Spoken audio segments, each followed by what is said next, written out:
So, welcome, Professor Jessica Lehman. Jessica, let's break it down. I mean, we've all heard about the freshman 15 weight gain, right? But turns out in COVID-19, there's kind of a COVID 15 of weight gain that's going on. I mean, we have reports of 5, 10, up to 30 pounds people are putting on during this pandemic. And it turns out about 1 in 4 of us are experiencing high levels of stress and anxiety. Jessica, what's happening right now? So I think we're experiencing a whole collective state of stress, and I'm surprised it's not more than 1 in 4. I feel like everybody these days is definitely going through a lot of more, stress, perceived stress. We're taking on the stress of people around us, and there's just a lot of uncertainty with everything going on in the world right now. As for weight gain, there actually is evidence that in a study this year by Grand Canyon University, 22% of people surveyed, this was on a Facebook survey, and 173 people answered, but 22% reported gaining, between 5 and 10 pounds. So it's definitely a real thing out there.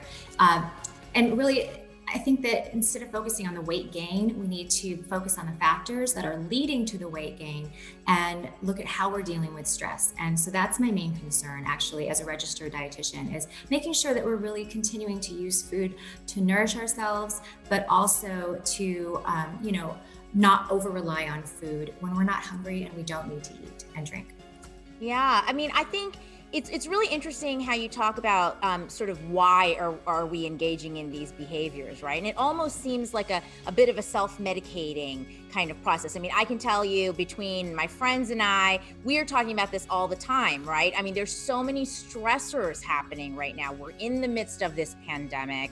People are very afraid of contracting the virus. They're afraid of how they keep their loved ones safe.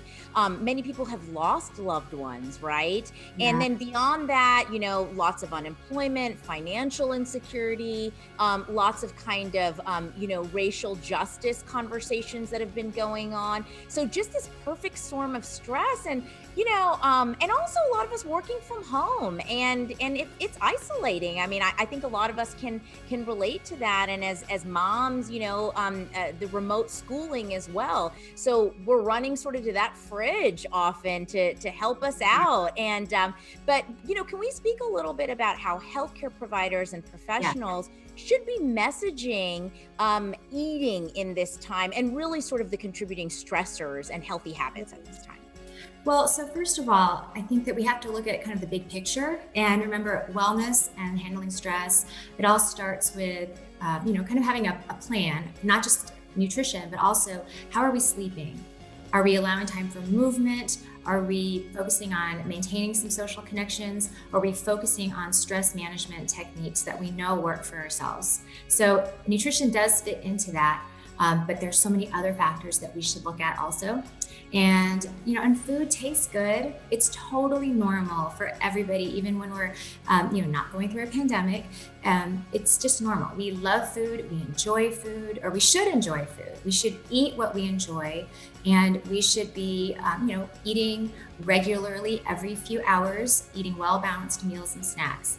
Now, when we've been at home more and we have more access to food in a lot of cases, and maybe we have less structure around our eating, that's really where we can look into, hey, well, how can we provide more structure and focus on maybe more balance, more variety, making sure that we are fueling ourselves in a healthy way and that we're enjoying our food. These are all normal, wonderful things. So I don't want to say that it's that we shouldn't be enjoying our food, or that it's not normal to every once in a while turn to food for comfort, because we're human beings and this is what we do. And we need to normalize admitting that, hey, we're not okay right now. I think that we have to normalize reaching out for help and normalize that there are other things that we need to do other than like reaching for the cookies or the ice cream because no one is reaching for carrot sticks when they are feeling sad or stressed or upset. No, we're not. No, we're not. And I appreciate that comment. You know, it's okay to not be okay right now. And many of us are feeling that way.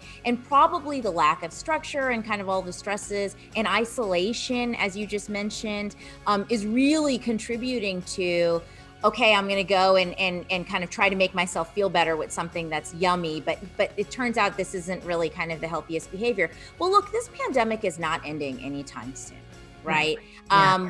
It is not. And so what do you suggest for kind of healthier behaviors, not just around eating, but around coping mechanisms as we move forward and have to figure this out together? Yeah, so long term, it seems like we're in a marathon. This is not a sprint. And, this is our time right now to really seek out help if we need it. And I really just want to say that we need to normalize the act of seeking out help, seeking out professional help. This is a wonderful time to acknowledge, you know what, we're all vulnerable. We're all going through some circumstances that are really very different from, prior to the pandemic. And if we had maybe been thinking about reaching out for professional help, now is certainly a great time to do it. And, we need to focus on our need for social connection in socially distanced and safe ways. We know we can wear our masks and stay out of crowds and take advantage of very small, maybe outdoor one-on-one meetings with a friend that are distanced.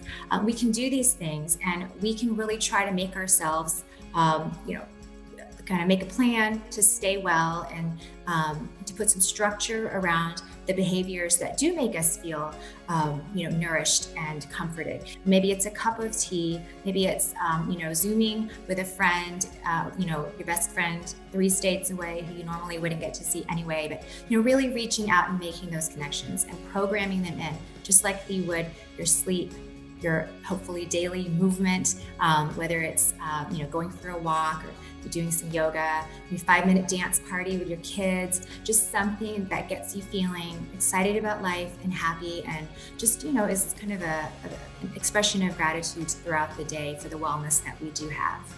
Thank you so much, Jessica. I really appreciate the way that you reframe this conversation. So we're not really focused on the weight gain and being mad at ourselves, but really, acknowledging that we are all going through it right now. And we need to figure out sort of more healthy, positive, inclusive behaviors for moving forward. Thank you so much for joining us and breaking it down today. Thank you for having me, Swapna. And yes, we're all in this together.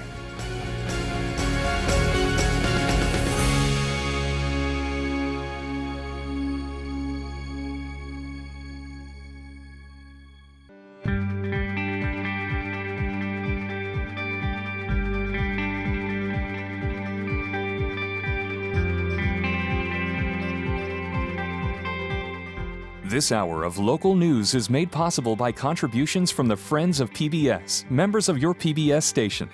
Thank you. If you have comments about Arizona PBS News, please contact us at one of the addresses on your screen. Thank you.